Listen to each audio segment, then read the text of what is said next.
Now shear stress का calculation, shear stress का calculation ये पूरा डेरिवेशन पार्ट है, इससे एग्जाम में डायरेक्टली कोई क्वेश्चन नहीं आता है, ये डेरिवेशन पार्ट है, एग्जाम में डायरेक्टली कोई क्वेश्चन नहीं आता है। क्लियर? सो ये डेरिवेशन हम पढ़ाते हैं पूरे अच्छे से समझा के, इसको आपको फील करना है। बहुत सिंपल है, एक बीम है, बीम पे लोड लगाएं, बीम बेंड किया, दो सेक्शन लिए, एलिमेंट 1 एलिमेंट 2, दो सेक्शन लिए, section 1 section 2।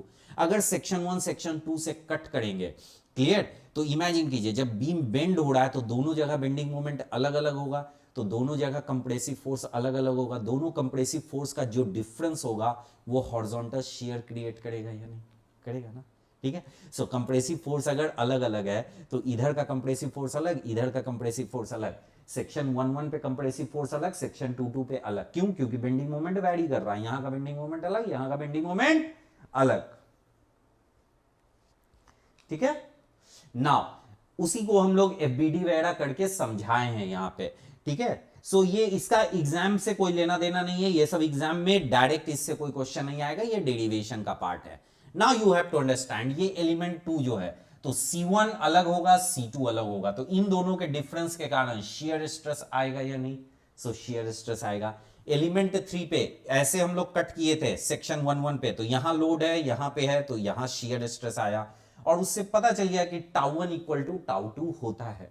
So tau 1 equal to tau 2 होता है। अब इसका रोटेशन इक्विलिब्रियम कर लिए तो tau 1 is equal to tau 2 होता है, ये हम लोगों को पता चल गया।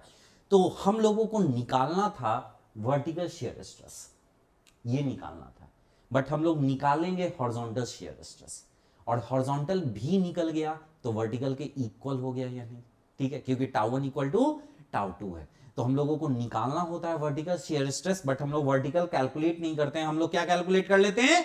हॉरिजॉन्टल शियर स्ट्रेस कैलकुलेट कर लेते हैं, और हॉरिजॉन्टल वर्टिकल के इक्वल हो जाता है, इसलिए हम लोग हॉरिजॉन्टल कैलकुलेट करेंगे। कैसे कैलकुलेट करेंगे? Sigma F X equal to 0, C1 minus C2 plus C3। C3 कौन सा है? C3 ये वाला फोर्स है, तो ये वाले फोर्स के कारण स्ट्रेस डेवलप होगा, तो ये इक्वल टू 0। अब C1 C2 C3 तीनों का वैल्यू निकाल के पुट करेंगे, उससे हम लोगों को शेयर स्ट्रेस निकल जाएगा। देखिए 3D डायग्राम बनाया हुआ है, सो C1 निकालेंगे, C2 निकालेंगे और C3 निकालेंगे। C1 कैसे निकलेगा? बहुत सिंपल है, एक एलिमेंट्री स्ट्रिप पे फोर्स निकाल लेंगे और उसको इंटीग्रेट कर देंगे, तो एलिमेंट्री स्ट्रिप पे फोर्स कितना होगा? सिग्मा इंटू DA, इंटीग्रेट कर देंगे। Similarly C2 is equal to this, और C3 क्या होगा? नीचे जो टाउ 2 है, टाउ 2 जो नीचे एक्ट कर रहा है, tau 2 into B into DX, ऐसे करके C3। बस तीनों को पुट कर देते हैं हम लोग, तीनों को पुट कर देते हैं, फाइनली हम लोगों को आ जाता है, फाइनली हम लोगों का ये एक्सप्रेशन आता है। ये एक्सप्रेशन सबसे इंपॉर्टेंट है, इससे डायरेक्टली एग्जाम में क्वेश्चन आता है। तो ऑलवेज याद रखिएगा कि किसी भी बीम में, किसी भी न्यूट्रल एक्सिस से वाई डिस्टेंस पे इतना शियर स्ट्रेस होता है, न्यूट्रल एक्सिस से वाई डिस्टेंस पे इतना शियर स्ट्रेस होता है, that is VA y bar divided by I into B. V क्या है? पूरे क्रॉस सेक्शन पे जो शियर फोर्स है, दैट इज V। A क्या है? हैश्ड एरिया, जिस लेवल पे आपको शियर स्ट्रेस निकालना है उसके ऊपर का पूरा area, that is A। Y बार, इस एरिया का सेंटर न्यूट्रल एक्सिस से कितने डिस्टेंस पे है? I, पूरे सेक्शन का न्यूट्रल एक्सिस के अबाउट मोमेंट ऑफ इनर्शिया। और B क्या है? जिस लेवल पे आपको निकालना है उस लेवल पे आपका विड्थ। तो रेक्टेंगुलर सेक्शन में तो विड्थ कांस्टेंट होता है, आपका ट्रायंगुलर सर्कुलर में विड्थ क्या हो जाता है? चेंज हो जाता है। So this formula is very very important, अगर फॉर्मूला एग्जाम में भूल गए कोई उपाय नहीं है। ठीक है, आप लोगों को एकदम ये पता होना चाहिए कि कौन सा फॉर्मूला भूलना नहीं है। देखिए आदमी याद बहुत सारा फॉर्मूला करता है, ठीक है, आदमी याद बहुत सारा फॉर्मूला करता है, बट कुछ फॉर्मूला अगर एग्जाम में आप भूल जाते हैं ना तो आप डिराइव कर सकते हैं, और कुछ फॉर्मूला आप एग्जाम में डिराइव नहीं कर पाइएगा। ठीक है, ये सब फॉर्मूला आप एग्जाम में डिराइव नहीं कर सकते, पॉसिबल ही नहीं है। क्लियर? तो ये अगर भूल गए मतलब क्वेश्चन गया। ठीक है, कुछ फॉर्मूला आप एग्जाम में डिराइव कर सकते हैं तुरंत, जैसे E, G, K और म्यू में 4 फॉर्मूला होता है, चारों याद है, वेरी गुड, लेकिन 2 भी याद है तो रिमेनिंग 2 एग्जाम में भी डिराइव करके तुरंत क्वेश्चन बना सकते हैं। तो आप लोगों को एग्जाम देने जा रहे हैं ना, तो ये चीज पे एकदम क्लियर रहिए, इस चीज पे एकदम क्लियर रहिए, ठीक है, इस चीज पे एकदम क्लियर रहिए कि क्या क्या चीजें आपको नहीं भूलना है। क्लियर, वो सब फॉर्मूला तो एकदम नहीं भूलना है, ठीक है। Now shear stress variation on different section. तो सबसे पहले हम लोग रेक्टेंगुलर सेक्शन लेते हैं, और रेक्टेंगुलर सेक्शन पे शेयर स्ट्रेस का वेरिएशन, तो टाउ टू इस लेवल पे, वाई लेवल पे हम लोग टाउ टू का वैल्यू निकालते हैं। तो क्या हो जाएगा, V A Y bar divided by I into B. तो एक रेक्टेंगुलर सेक्शन के लिए सारा कुछ पुट किए हैं, तो v पुट किए, a इसका एरिया ले लिए, i B D cube by 12 ले लिए, y बार इसका डिस्टेंस ले लिए, और b यहां का विड्थ ले लिए, और ये कैलकुलेशन किए तो ये आ गया हम लोगों का। नाउ तो y1 का वैल्यू 0 पुट किए, यानी कि ये जो डिस्टेंस है इसका वैल्यू 0 पुट किए तो सेंटर पे निकल गया, और इसका value d/2 plus minus d/2 put किए तो एंड पे निकल गया, तो वो 0 आ गया। जब इसको हम लोग ड्रॉ किए तो ये कुछ ऐसा पैराबोलिक आया। जब हम लोग ऐसे ड्रॉ किए तो पैराबोलिक आया। इस पैराबोलिक डायग्राम को देख के पता चल रहा है ना, इस पैराबोलिक डायग्राम को देख के पता चल रहा है ना कि सेंटर पे मैक्सिमम है, सेंटर पे मैक्सिमम है। क्लियर, सो सेंटर पे नहीं, न्यूट्रल एक्सिस पे आपका शेयर स्ट्रेस मैक्सिमम है, और न्यूट्रल एक्सिस पे जो शेयर स्ट्रेस है वो मैक्सिमम है। तो ये वैल्यू जो है न्यूट्रल एक्सिस पे हम निकाले हैं, दैट इज मैक्सिमम, और ये कितने के बराबर है, 1.5 टाउ एवरेज। यहां एवरेज शेयर स्ट्रेस किसको बोल रहे हैं, पूरे क्रॉस सेक्शन का शेयर फोर्स डिवाइडेड बाय पूरे क्रॉस सेक्शन का area, that is called average shear stress, ठीक है। So tau at neutral axis is equal to tau max is equal to 1.5 tau average. कैसे पता चला कि ये टाउ मैक्स है, दैट इज फ्रॉम डायग्राम। कैसे पता चला कि ये 1.5 टाइम्स टाउ एवरेज है, दैट इज फ्रॉम कैलकुलेशन, ठीक है। उसी को फिर से यहां पे रिप्रेजेंट किया है। रेक्टेंगुलर का अभी हम लोग निकाल लें कि ये टाउ मैक्स होता है, ये 1.5 टाइम्स टाउ एवरेज होता है। जब सर्कुलर का शेयर स्ट्रेस वेरिएशन निकालिएगा तो ये टाउ मैक्स होता है और ये 1.33 टाउ एवरेज होता है। टाउ एवरेज यहां क्या हो जाएगा, total share force divided by total cross sectional area.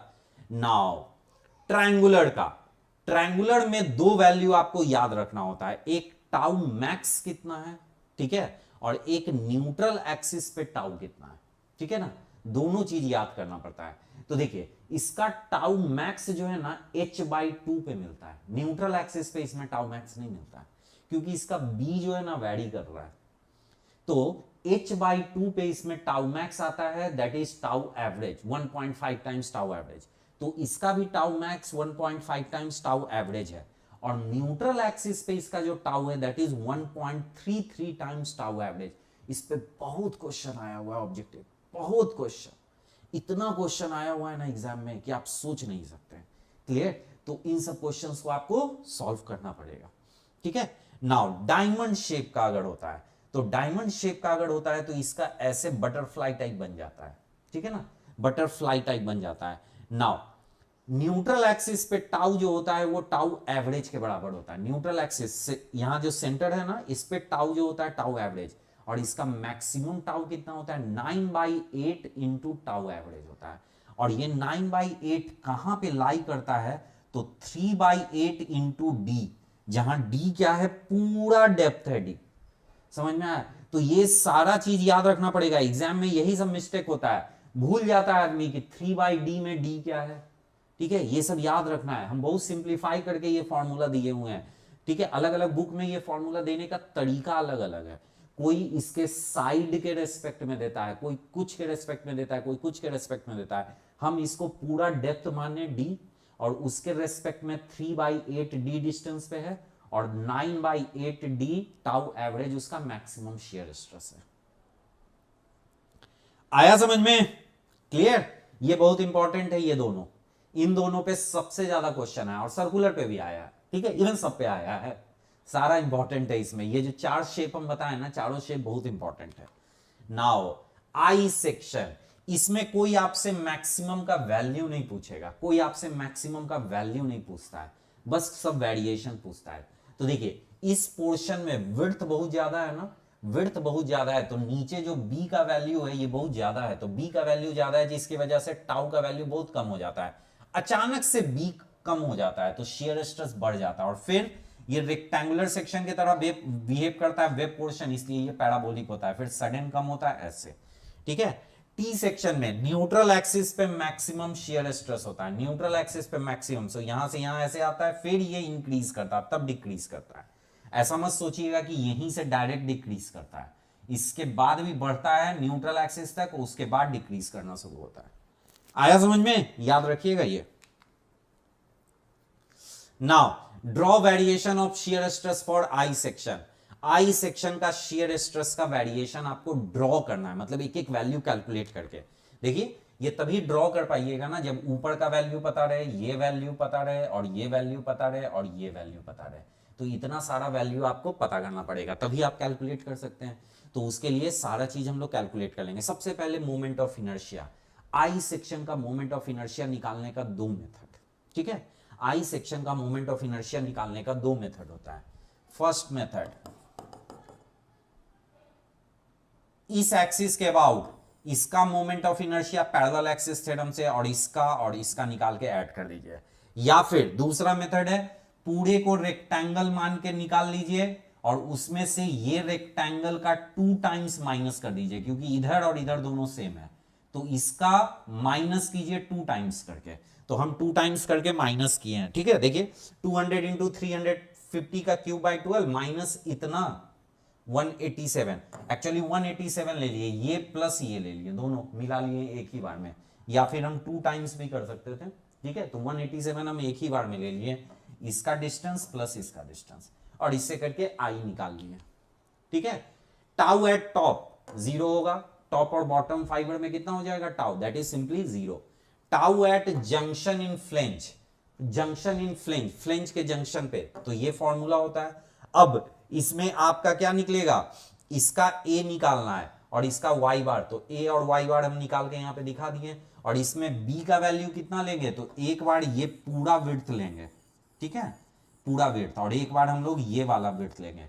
तो अभी हम लोग फ्लेंज में निकाल रहे हैं, फ्लेंज में निकाल रहे हैं इसलिए पूरा विड्थ लिए हैं। देखिए विड्थ कितना लिए हैं 200, तो 2.78 आया। फिर से अब वेब में निकाल रहे हैं तो विड्थ कितना लिए हैं 12.5, तो सीधा इंक्रीज कर गया। Now tau at neutral axis, अब न्यूट्रल एक्सिस निकालेंगे, तो इस पूरे एरिया का सीजी निकालना है। तो पूरे एरिया का सीजी निकालना है तो दो पार्ट में एरिया को डिवाइड कर दिए, a1y1 plus a2y2 divided by ऐसे कर दिए, तो उससे निकाले तो ये आया। अब सारे वैल्यू को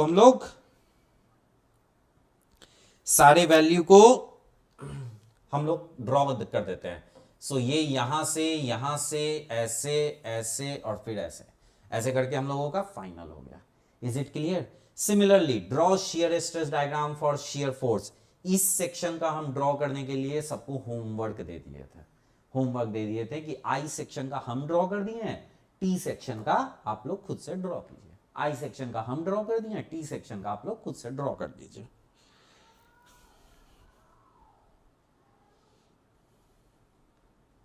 हाँ कुणाल, दूसरा तभी एप्लीकेबल है जब सिमेट्रिक सेक्शन होगा, ठीक है। शियर फ्लो एक इंपॉर्टेंट कॉन्सेप्ट है, ठीक है ना। सो शियर फ्लो एक इंपॉर्टेंट कॉन्सेप्ट है, शियर फ्लो जानना बहुत जरूरी होता है, ठीक है, ध्यान दीजिए। It is the shear force per unit length along longitudinal axis of the beam, ठीक है ना, शियर फ्लो, ठीक है ना।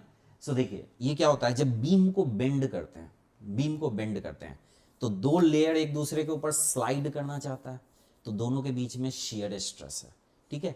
एक पर यूनिट लेंथ में वो शियर स्ट्रेस को पर यूनिट लेंथ से मल्टीप्लाई कर दीजिए और उसके क्रॉस सेक्शन एरिया से मल्टीप्लाई कर दीजिए, मतलब क्रॉस सेक्शन एरिया नहीं विड्थ से, तो आपका फोर्स पर यूनिट लेंथ निकल जाता है। समझ में आया? और इसका शियर फ्लो निकाल के हम लोग करते क्या है, शियर फ्लो निकाल के हम लोगों को यह पता चलता है कि किसी दो चीज को अगर मोनोलिथिक बनाना है तो कितना नेल ठोकना होगा। कैसे निकालिएगा?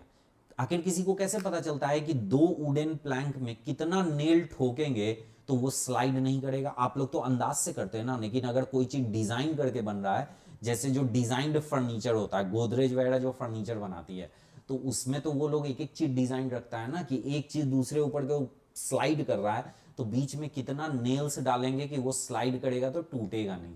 क्लियर? तो उसी के लिए देखिए इसमें ये पोर्शन और ये पोर्शन, तीनों पोर्शन अलग अलग है, वेल्डिंग किया हुआ है। तो जब इसको बेंड करेंगे तो ऊपर का फ्लेंज वेब के ऊपर स्लाइड करेगा। तो 1 मीटर पीछे के डायरेक्शन में 1 मीटर में जितना फोर्स होगा वो फोर्स कौन रेजिस्ट करेगा? वेल्डिंग रेजिस्ट करेगा। इसमें देखिए ये आई सेक्शन तो एक सिंगल पीस है और इसके ऊपर ये ऐसे लगा हुआ है। तो जब इसको बेंड करेंगे तो ये चैनल सेक्शन स्लाइड करने का कोशिश करेगा। तो 1 मीटर में जितना फोर्स होगा वो ये नेल्स रिवेटिंग जो किया हुआ है वो ले लेगा। ये देखिए दो साइड में प्लेट है और ये दोनों हॉरिजॉन्टल प्लेट है। इसको जब बेंड करेंगे तो ये सब प्लेट एक दूसरे के रेस्पेक्ट में स्लाइड करना चाहेगा। तो उसका फोर्स निकाल लेंगे तो पता चलेगा ना कि साइड से हम लोगों को कितना नेल्स लगाना है इसमें। ठीक है, this concept is used to design connection of different elements of built up section. ये सारा सेक्शन क्या है? बिल्ट अप सेक्शन है। तो बिल्ट अप सेक्शन में एक एलिमेंट को दूसरे एलिमेंट से कनेक्ट जो करते हैं तो उसको कितने फोर्स के लिए कनेक्ट करना है ये इसी से पता चलता है, शेयर फ्लो कॉन्सेप्ट से। इस पे आज के डेट में बहुत फ्रीक्वेंटली गेट में क्वेश्चन आने लगा है, बहुत फ्रीक्वेंटली आता है। ठीक है, हर 1-2 साल छोड़ के एक क्वेश्चन डाल देता है इसी शेयर फ्लो से, क्योंकि ये शेयर फ्लो जो है ना बच्चों को विजुलाइज करने में थोड़ा दिक्कत होता है। ठीक है, एक तो शेयर स्ट्रेसिंग विजुलाइज करने में दिक्कत होता है, पहला कि शेयर स्ट्रेसिंग विजुलाइज नहीं होता है। शेयर स्ट्रेस विजुलाइज हो जाता है तो शेयर फ्लो विजुलाइज नहीं होता है। जब शेयर फ्लो विजुलाइज होता है तब आप टॉप 10 रैंक में आ जाते हैं। समझ में आया? ठीक है, क्योंकि फिर जब गेट इस पे क्वेश्चन देगा तो आप एग्जाम में फटाफट कर लीजिएगा। चलिए, शेयर फ्लो कैसे निकलेगा? बहुत सिंपल है, बता रहे हैं हम आपको। ये एक मान लीजिए कि ये एक एलिमेंट है, ये एक एलिमेंट है, ये एक एलिमेंट है, ये एक एलिमेंट है। ठीक है, सारा एलिमेंट मिलके एक बना है। जब हम लोग इसको बेंड करेंगे तो सब एक दूसरे के ऊपर स्लाइड करने का कोशिश करेगा, स्लाइड करने का कोशिश करेगा। तो ये एलिमेंट इससे यहां पे कनेक्टेड है, तो इसका इधर ले लीजिए dx लेंथ। हम लोग बाद में dx लेंथ को 1 मीटर कर देंगे, अभी dx लेंथ लीजिए। तो dx लेंथ ले लिए, एक साइड से फोर्स लगा C2, एक साइड से फोर्स लगा C1, एक साइड से C1 एक साइड से C2। तो इन दोनों का जो डिफरेंस होगा C3, वही वहां पे फोर्स होगा या नहीं? और C3 हम लोग निकाल लेते हैं dx लेंथ में, बाद में उसको dx से डिवाइड कर देंगे तो फोर्स पर यूनिट लेंथ निकल जाएगा। नाउ शेयर फ्लो क्या हो गया? C3 by dx। C3 क्या हुआ? C2 minus C1 divided by dx। C2 minus C1 क्या हुआ? तो C2 माइनस C1। अभी हम लोग फॉर्मूला पीछे पढ़े थे ना, अभी हम लोग थोड़ी देर पहले पढ़े थे। ठीक है, कि C2 कैसे निकालते हैं और C1 कैसे निकालते हैं शेयर स्ट्रेस में। ठीक है, तो उसी को हम लोग यहां पे अप्लाई कर दिया और इससे पता चल गया कि शेयर फ्लो में ये जो यहां B होता है ना, उसको बस इधर ले जाके मल्टीप्लाई कर देते हैं तो वो शेयर फ्लो निकल जाता है। लेकिन अगर आप ऐसे सोचिएगा कि B को शेयर स्ट्रेस से मल्टीप्लाई कर देते हैं तो वो शेयर फ्लो कैसे बन जाता है, नहीं समझ में आएगा, कभी नहीं समझ में आएगा। ठीक है, कि B को इधर लेके चले आए तो वो शेयर फ्लो कैसे हो गया, ये नहीं समझ में आता है। लेकिन इसका डेरिवेशन समझिएगा ना तो ये पता चलेगा कि ये फॉर्मूला शेयर फ्लो के बराबर होता है। तो ये मत सोचिए कि B को इधर लेके चलेगा, ये सोचिए कि शेयर फ्लो के फॉर्मूला में B नहीं होता है, शेयर फ्लो के फॉर्मूले में B नहीं होता है, ये समझना है। आया समझ में? क्लियर हुआ ये चीज सबको? शेयर फ्लो के फॉर्मूले में B नहीं होता, ये याद रखिएगा। ठीक है, अब देखिए, for designing fasteners of built up section given below, value of A and Y bar should be taken as shown in the figure. तो देखिए कैसे अलग अलग सिस्टम में A और Y बार हम लोग निकालते हैं। देखिए, ये अगर T सेक्शन है और यहां का ये फास्टनर हमको डिजाइन करना है, तो जब फोर्स लगेगा तो ये पूरा एलिमेंट इस पे स्लाइड करने का कोशिश करेगा। तो A जो लेंगे उसमें ये वाला लेंगे और Y बार इसका CG ले लेंगे। जब ये फास्टनर साइड से है तो जब ये स्लाइड करने का कोशिश करेगा तो ये वाला पूरा पोर्शन स्लाइड करने का कोशिश करेगा। ठीक है, ये पूरा पोर्शन स्लाइड करने का कोशिश करेगा तो ये A हो जाएगा और इसका CG Y बार हो जाएगा। और ये जो फोर्स निकलेगा फिर उसको Fy2 कर देंगे। ठीक है, क्योंकि दोनों साइड का मिला के वो फोर्स देगा शेयर फ्लो, दोनों साइड का मिला के इक्विलिब्रियम से शेयर फ्लो आएगा। तो एक साइड कितना फास्टनर लगाएंगे उसका हाफ कर देंगे। आया समझ में? ठीक है। नाउ इस केस में ऐसे नेल लगा हुआ है, ऐसे नेल लगा हुआ है, ऐसे नेल लगा हुआ है, तो इसका एरिया कैसे लेंगे? ये पूरा एरिया ले लेंगे और इसका सीजी, और इसको कितने से डिवाइड करेंगे? एक लाइन में नेल लगाने के लिए कितने से डिवाइड करेंगे? सब लोग बताइए, अगर समझ में आ रहा है तो बताइए, कितने से डिवाइड करेंगे? वेरी गुड, 3 से डिवाइड करेंगे, क्योंकि 3 जगह कनेक्टेड है, इसलिए यही बस समझना होता है। एग्जाम में ऐसा क्वेश्चन खूब आता है। देखिए, अ box beam shown below is fabricated using nails of shear strength 30 Newton. एक नेल का शियर स्ट्रेंथ 30 न्यूटन है, एक नेल का। ठीक है, तो कह रहा है calculate spacing of nails at location B and C. तो बी पे नेल का बताइए और सी पे नेल का बताइए कि कितना कितना स्पेसिंग पे हम लोग देंगे, बी और सी पे कितना कितना स्पेसिंग पे देंगे हम लोग, यही हम लोगों को निकालना है। सोच के हम लोगों को लगता है ना कि अरे दोनों का तो स्पेसिंग सेम होना चाहिए, एक इस डायरेक्शन में ठोका हुआ है, एक इस डायरेक्शन में ठोका हुआ है, उसको घुमा देंगे, लेकिन सेम नहीं आता है स्पेसिंग, सेम नहीं आता है, यही आपको समझना है। ठीक है, सेम नहीं आता है। क्लियर हुआ? ठीक है, दोनों सेम नहीं आएगा। क्लियर? तो हम लोग क्या करेंगे, शेयर फ्लो निकालेंगे पहले। तो shear flow per unit length, तो बहुत लोगों को क्या कंफ्यूजन होता है ये बता देते हैं। सब लोग क्या करते हैं, इसका एरिया ले लेते हैं, इसका एरिया ले लेते हैं और इसका वाई बार ले लेते हैं, बस वहीं पे गलत हो जाता है। ऐसे एरिया और वाई बार लीजिएगा ना तो गलत हो जाएगा। क्यों रॉन्ग हो जाता है, that you need to understand.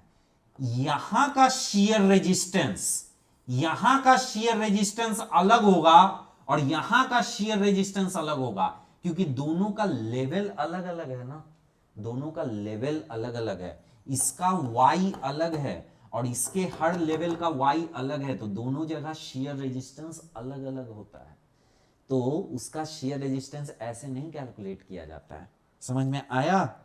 ठीक है, तो देखिए कैसे कैलकुलेट करते हैं। सो देखिए, फॉर नेल्स एट बी, इस लोकेशन पे अगर आपको निकालना है कि कितना नेल चाहिए, तो आपको ये वाला पूरा एरिया लेना पड़ेगा और उसको 2 से डिवाइड करेंगे, तो एक रेजिस्टेंस यहां से मिल रहा है और एक रेजिस्टेंस यहां से मिल रहा है। यहां रेजिस्टेंस नेल के थ्रू मिल रहा है और यहां पे रेजिस्टेंस वुड को ही दे रहा है। ठीक है ना, तो यहां पे रेजिस्टेंस नेल के थ्रू मिल रहा है और यहां रेजिस्टेंस वुड को ही दे रहा है। आया समझ में? ठीक है, तो हम लोग क्या करेंगे, इस लेवल पे रेजिस्टेंस दोनों जगह निकालेंगे। कोई जरूरी नहीं ना कि रेजिस्टेंस हर जगह नेल ही शेयर करे। ठीक है, अगर वुड कंटिन्यू है वहां पे तो वुड शेयर कर रहा है, तो हम लोग क्या करेंगे, इस लेवल पे शेयर फ्लो निकालेंगे और उसको हाफ कर देंगे। तो इस लेवल पे शेयर फ्लो निकालेंगे तो ये पूरा एरिया हो जाएगा डिवाइडेड बाय वाई बार। तो ये निकाले शेयर फ्लो एट बी, तो ये आ गया इतना न्यूटन पर mm। ठीक है, अब इसको हाफ कर दिए, हाफ किए कि नहीं किए? अच्छा, अभी शेयर फ्लो केवल निकाले हैं फॉर नेल्स एट सी, सी पे नेल के लिए। अब बताइए इसको क्या करेंगे, इसी का सिमेट्रिक ये लेंगे। ठीक है, तो इस बार ए लेंगे हम लोग इतना डिस्टेंस, इस बार हम लोग ए लेंगे ये डिस्टेंस, बस। ठीक है, और वाई बार करके कैलकुलेट करेंगे, तो इससे शेयर फ्लो एट सी निकल गया। Now spacing of nails required per meter, spacing of nails at B, तो 1000 divided by number of nails, 1000 divided by number of nails कितना हो जाएगा, तो shear flow by 2 divided by shear capacity of 1 nail. Shear flow by 2 क्यों किए, वो इसलिए किए क्योंकि 2 जगह से रेजिस्टेंस मिल रहा था, इसलिए 2 किए। और ये 1000 से मल्टीप्लाई क्यों किए, वो ये एमएम में है ना, तो उसको मीटर में करने के लिए। ठीक है ना, मीटर में, पर मीटर में अब हम लोग निकाल रहे हैं ना, इसलिए करने के लिए। तो इससे हम लोगों का आ गया 51 mm पे स्पेसिंग देंगे। और सिमिलरली फॉर लोकेशन सी, तो लोकेशन सी के लिए 85 mm पे, यानी कि इससे क्या पता चला कि यहां पर ये वाला जो नेल देंगे वो 51 mm पे देते चले जाएंगे, और ये वाला जो नेल है ये ज्यादा डिस्टेंस पे देंगे। जबकि सोचने में लगता है ना, आप लोग नॉर्मल मिस्त्री को देखिएगा, मिस्त्री क्या करता है, दोनों नेल को इक्वल स्पेसिंग पे ठोक देता है ना।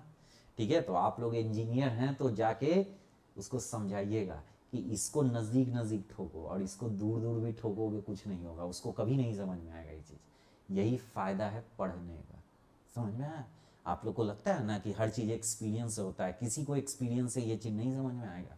ये सब चीज़ कैलकुलेशन से समझ में आता है, पढ़ने से समझ में आता है, डिग्री लेने से समझ में आता है। हर चीज़ एक्सपीरियंस से समझ में आता है ना, तो पढ़ाई का वैल्यू नहीं रहता है। समझ में आया? पढ़ने से हर चीज़ एक्सपीरियंस से नहीं आता है, पढ़ाई से जो चीज़ आता है ना वो एक्सपीरियंस से कभी नहीं आ सकता। समझ में आया? दिस इज द डिफरेंस, इसलिए इसका वैल्यू है। ठीक है, नाउ सो ये शेयर चैप्टर का था। सो share chapter is very very important. कोई भी ऐसा ईयर नहीं होता है जब शेयर से क्वेश्चन नहीं हो, हर ईयर में शेयर से क्वेश्चन जरूर होता है। तो share is very very important. कल हम लोग डिफ्लेक्शन का पढ़ेंगे, ठीक है ना, चैप्टर 7 है आपका डिफ्लेक्शन, तो कल हम लोग डिफ्लेक्शन पढ़ेंगे। क्लियर? आइएगा जरूर, कल के क्लास में डिफ्लेक्शन करेंगे। Okay, bye bye, good night, good night.